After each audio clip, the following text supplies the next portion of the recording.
Existe uma guerra silenciosa, travada todas as manhãs, e a maioria de nós a perde antes mesmo de abrir os olhos.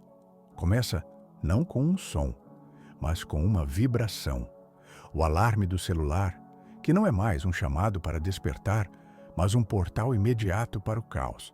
Em segundos, antes que sua consciência tenha tempo de se assentar em seu corpo, você é inundado. E-mails de trabalho que já emanam urgência, manchetes de notícias projetadas para gerar medo, o desfile interminável de vidas perfeitamente curadas nas redes sociais que sutilmente sussurram que você já está atrasado, já está em falta. O dia ainda nem começou e você já está na defensiva, reagindo, correndo para alcançar algo que nem mesmo definiu. Sua mente, o recurso mais precioso que você possui, foi sequestrada por agendas alheias. E o mais trágico é que normalizamos essa rendição diária.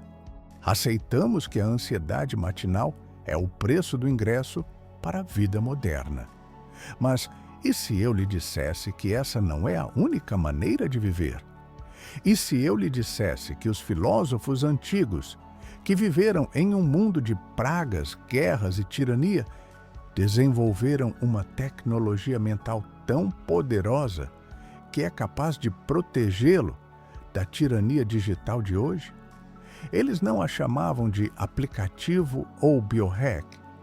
Eles a chamavam de cidadela interior. Uma fortaleza inexpugnável que você constrói dentro de si mesmo, pedra por pedra, a cada amanhecer.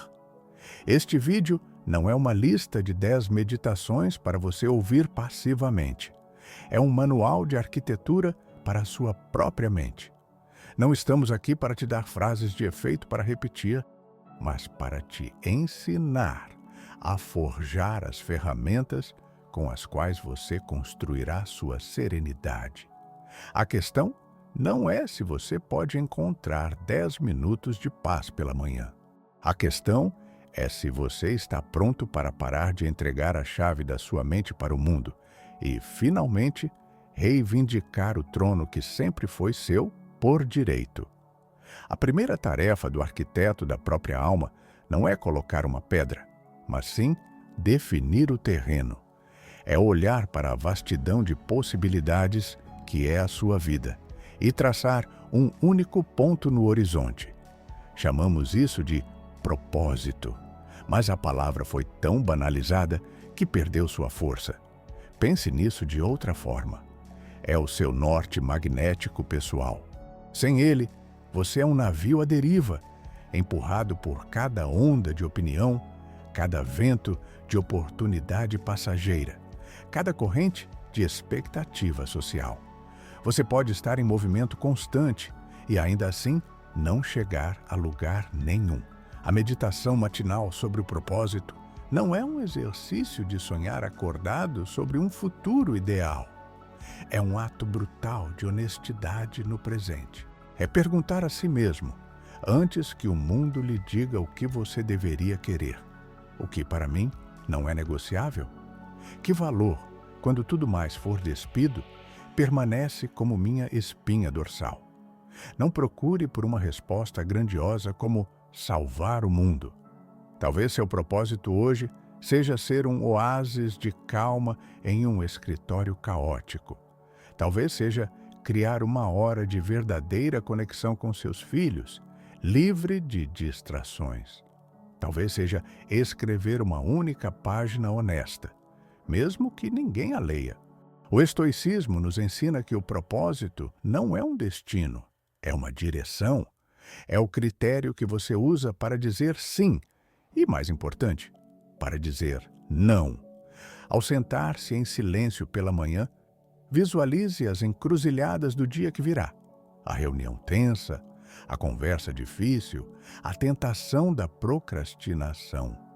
Em cada uma delas, qual escolha o alinha com o seu norte magnético? Essa prática não lhe dará um mapa para a vida, mas algo muito mais valioso, uma bússola. Com o tempo, você perceberá que a clareza não vem de encontrar um grande propósito, mas de tomar pequenas decisões com propósito, repetidamente, até que sua vida se torne um reflexo de seus valores mais profundos. Você para de se perguntar: o que eu quero fazer? E começa a viver a resposta para quem eu quero ser. Uma vez que a bússola está definida, o arquiteto precisa de uma luz para trabalhar. Essa luz é a razão. Mas não a razão fria e calculista da matemática, e sim a razão como uma chama, uma tocha que você leva para os porões escuros e empoeirados da sua própria psique. É a prática do autoconhecimento. A maioria de nós vive como estranhos para si mesmos. Somos um emaranhado de reações automáticas, medos herdados e desejos implantados pela cultura. Agimos e depois nos perguntamos por que agimos. Sentimos e não temos ideia da origem de nossos sentimentos. A meditação da razão é um convite para se tornar um cartógrafo da sua própria alma.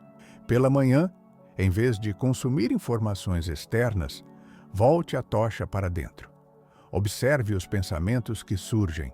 Não os julgue, não os agarre, não os expulse. Apenas observe-os como padrões climáticos passando pelo céu da sua mente. Você notará que certos pensamentos são recorrentes, como nuvens de tempestade que sempre se formam no mesmo lugar. Uma ansiedade sobre o futuro, um ressentimento sobre o passado, um medo da insuficiência. A razão não diz: pare de pensar nisso.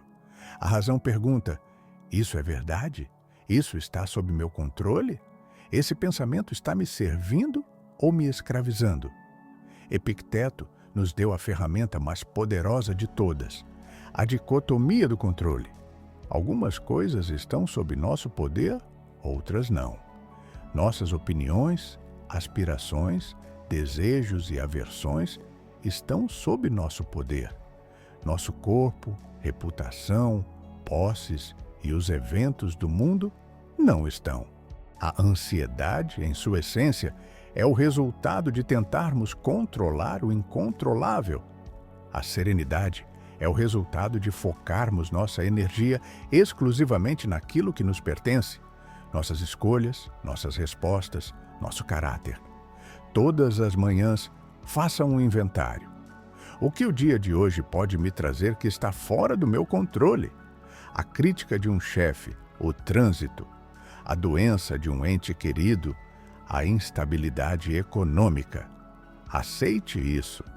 Renda-se à realidade de que você não é o mestre do universo. E então, pergunte-se: e o que está inteiramente sob meu controle? Como eu responderei à crítica? Com que paciência eu enfrentarei o trânsito? Que força eu oferecerei ao meu ente querido? Como eu agirei com integridade, independentemente da economia? Esse exercício diário transfere seu centro de gravidade do mundo externo, que é frágil e imprevisível, para o seu mundo interno, que pode ser forjado para ser forte e resiliente. Você deixa de ser uma vítima das circunstâncias e se torna o mestre de suas respostas. Essa é a verdadeira soberania. Com o terreno definido e a luz acesa, começa a construção. E a primeira muralha da sua cidadela interior é a coragem. Mas a coragem estoica é radicalmente diferente da bravura impulsiva que vemos nos filmes.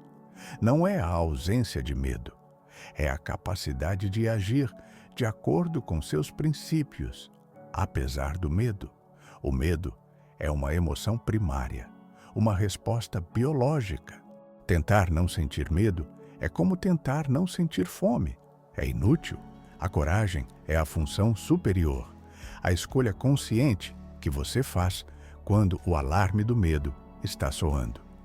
A meditação da coragem pela manhã é um exercício de visualização e preparação. Pense no dia que está por vir e identifique onde o medo provavelmente aparecerá. Pode ser o medo de falar em uma reunião, o medo de ser honesto com alguém que você ama, o medo de fracassar em uma nova tarefa, ou talvez o medo mais sutil de todos, o medo do tédio, de ficar sozinho com seus próprios pensamentos. Uma vez identificado o medo, não fuja dele. Olhe-o nos olhos. Analise-o com a luz da razão. O que exatamente eu temo? A desaprovação dos outros? A perda de status? O desconforto físico? E então pergunte-se, o que é mais importante, evitar essa sensação desconfortável ou agir de acordo com quem eu quero ser? Sêneca nos lembra que sofremos mais na imaginação do que na realidade.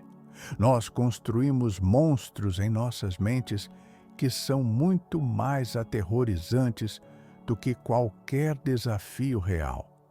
A prática matinal da coragem é desinflar esses monstros, é ensaiar a ação virtuosa em sua mente. Visualize-se falando com calma e clareza na reunião. Imagine-se tendo a conversa difícil com compaixão e firmeza. Sinta a sensação de orgulho e integridade que vem depois de ter agido apesar do medo. Ao fazer isso, você não está apenas se preparando para um evento específico, você está fortalecendo um músculo mental.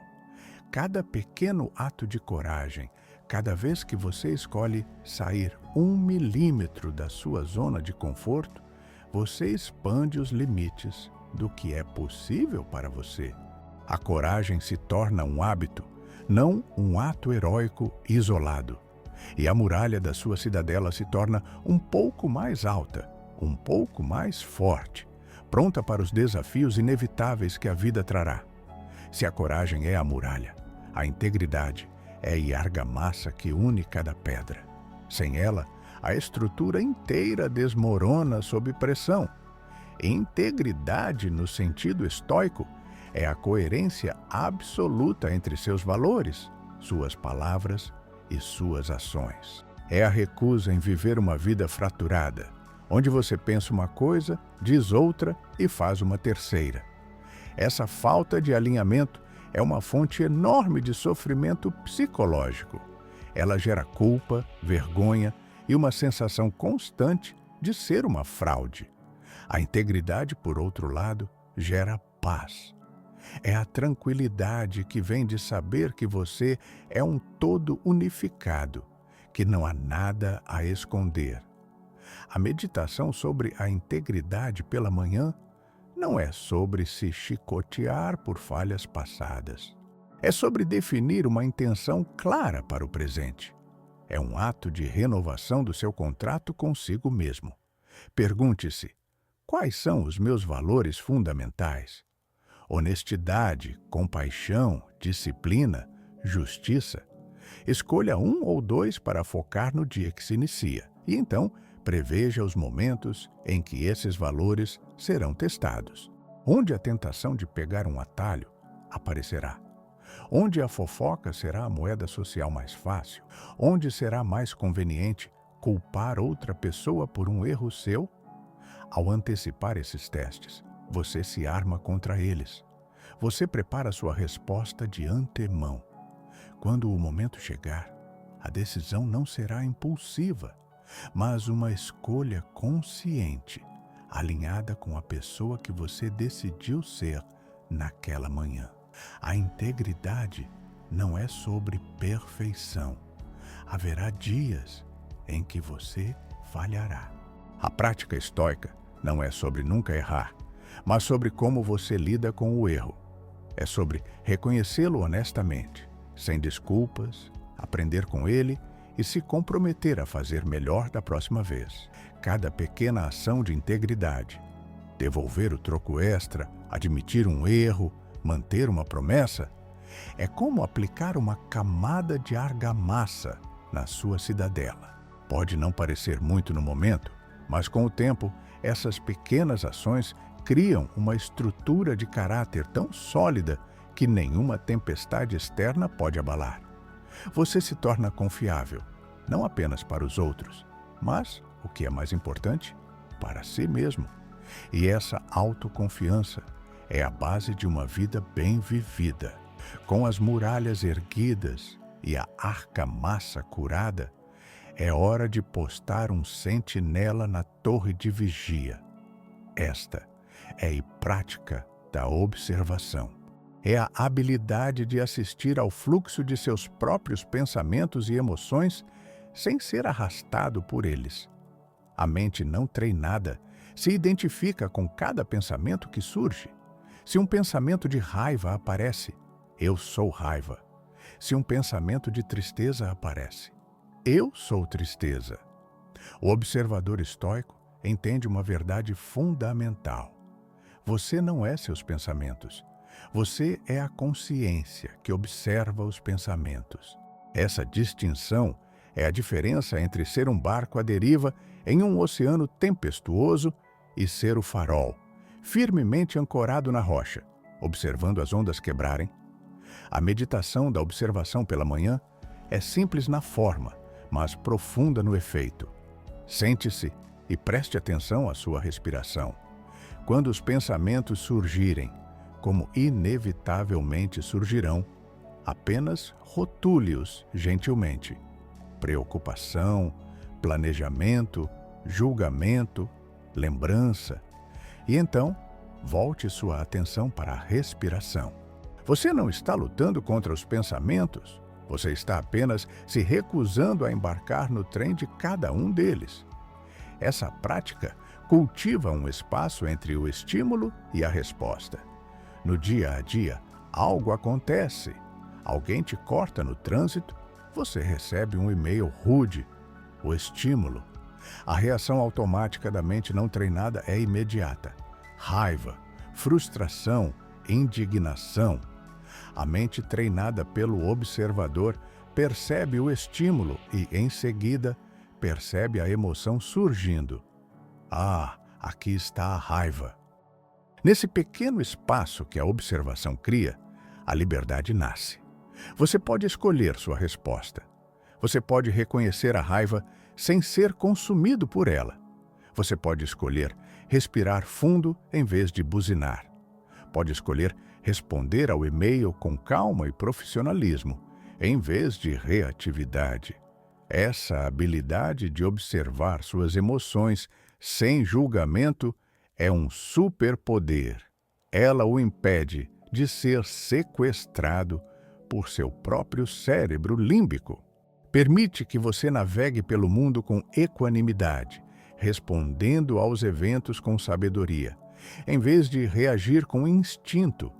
O sentinela na torre de vigia não impede a chegada de exércitos inimigos, pensamentos e emoções difíceis, mas ele os vê de longe, dando à cidadela tempo para se preparar e responder com força e inteligência, em vez de pânico. Quando a cidadela está bem construída, bem guardada e governada com sabedoria, algo notável acontece.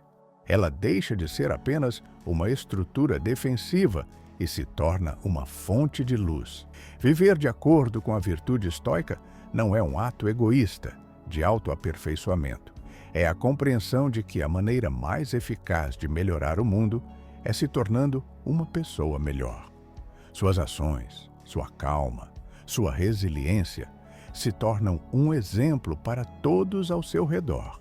A meditação matinal, então, se expande. Ela não é mais apenas sobre você. Ela se torna sobre como você pode servir ao bem comum, ao cosmopolitismo estoico. Pela manhã, depois de fortalecer suas próprias defesas, pergunte-se: como posso ser útil hoje? A quem posso oferecer uma palavra de encorajamento?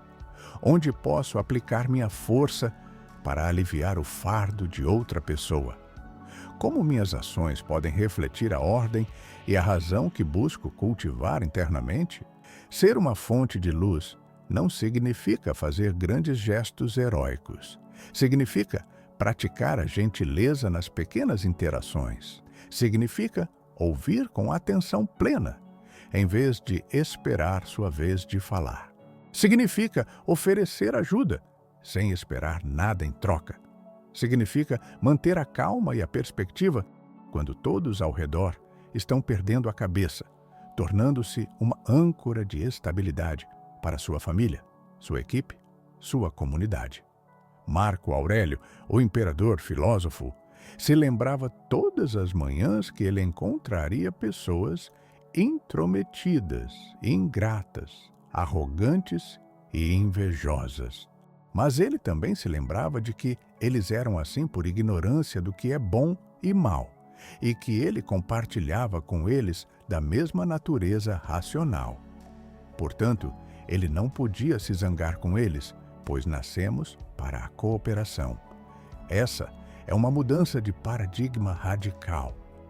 Em vez de ver os outros como obstáculos ou concorrentes, você os vê como parceiros em potencial no grande projeto humano. Sua prática matinal o prepara para interagir com eles, não com reatividade, mas com paciência, compaixão e um desejo genuíno de contribuir positivamente. Você se torna um termostato, não um termômetro. Você não apenas reflete a temperatura emocional do ambiente, você a define. E, finalmente, dentro desta fortaleza de virtude e razão, você descobre o segredo mais profundo da felicidade estoica, a capacidade de encontrar alegria não no destino, mas na própria jornada. Nossa cultura nos treina para buscar a felicidade em eventos futuros, a promoção, as férias, a aposentadoria. Vivemos em um estado perpétuo de serei feliz quando. Os estoicos nos ensinam que isso é uma armadilha. A vida acontece agora, neste exato momento, neste fôlego. A alegria não é uma recompensa no final do caminho, é a maneira como você caminha. A prática matinal, então, se torna um exercício de gratidão e aceitação pelo que é. É olhar para o dia que se inicia, com todos os seus desafios e incertezas, e abraçá-lo. É a prática do amor fati, o amor ao destino. Não uma resignação passiva, mas um abraço ativo e entusiasmado de tudo o que a vida lhe apresenta, tanto o prazer quanto a dor, vendo tudo como matéria-prima para a prática da virtude. Você encontra alegria não na ausência de dificuldades, mas na sua capacidade de enfrentá-las com coragem. Você encontra contentamento não na perfeição de suas circunstâncias, mas na integridade de suas ações. Você se deleita não com o barulho da aprovação externa, mas com a quietude da solitude, onde você pode desfrutar da companhia de uma mente bem ordenada. Todas as manhãs, ao se sentar em silêncio, permita-se apreciar a simples dádiva de estar vivo. A sensação do ar enchendo seus pulmões, o calor do sol em sua pele, a oportunidade de mais um dia para praticar, para aprender, para crescer, para ser útil. Essa mudança de foco do que falta para o que está presente transforma tudo. O trabalho enfadonho se torna uma oportunidade para praticar a disciplina. A pessoa difícil se torna um professor de paciência. O fracasso se torna uma lição inestimável. Você para de lutar contra a vida e começa a dançar com ela. A cidadela interior não é um lugar para se esconder do mundo. É a plataforma a partir da qual você se engaja com o mundo de forma plena, corajosa e alegre. É o seu centro de operações, o seu santuário, a fonte da sua força inabalável. O sol vai nascer amanhã, como sempre fez. O mundo vai gritar por sua atenção, como sempre faz. As mesmas ansiedades e distrações baterão à sua porta. Nada lá fora terá mudado. A única mudança possível, a única que realmente importa, está dentro de você. O projeto de construção da sua cidadela interior não é para os fracos de coração. Exige consistência, honestidade e a coragem de confrontar a si mesmo. Não há atalhos, não há soluções rápidas. Há apenas a prática diária. O ato sagrado de reservar os primeiros momentos do seu dia, não para o mundo, mas para o arquiteto da sua própria alma. Você não precisa de 10 meditações. Você precisa de uma decisão. A decisão de parar de ser um espectador passivo da sua própria vida e se tornar o artesão consciente do seu caráter. Cada manhã é uma nova oportunidade para assentar mais uma pedra, para aplicar mais uma camada de argamassa, para subir na torre de vigia e observar o horizonte com clareza. Com o tempo, você construirá algo magnífico, algo que nenhuma tempestade pode derrubar, nenhuma crise pode abalar, nenhuma opinião pode profanar. Uma mente serena, um coração resiliente, uma fortaleza de paz no meio do caos. Amanhã, quando o alarme tocar, a pergunta não será o que o dia trará para você, mas quem você escolherá ser para o dia. A cidadela aguarda seu arquiteto. Comece a construir. Esta jornada de hoje termina aqui, mas a sua construção está apenas começando. Se esta mensagem serviu como a planta baixa para a sua fortaleza interior, se ela acendeu a chama da razão em você, então faça desta comunidade a sua pedreira. Ao se inscrever, você não está apenas seguindo um canal. Você está se comprometendo com sua prática diária, juntando-se a outros arquitetos de almas. O seu curtir é o farol que você acende, sinalizando para que essa mensagem encontre outros que ainda estão à deriva no caos. Use os comentários abaixo como seu diário de bordo. Compartilhe conosco. Qual é a primeira pedra que você assentará amanhã? E ative as notificações, não para ser mais um barulho no seu dia, mas para ser o lembrete silencioso, o chamado do seu sentinela interior para voltar ao trabalho. A sua cidadela espera por você.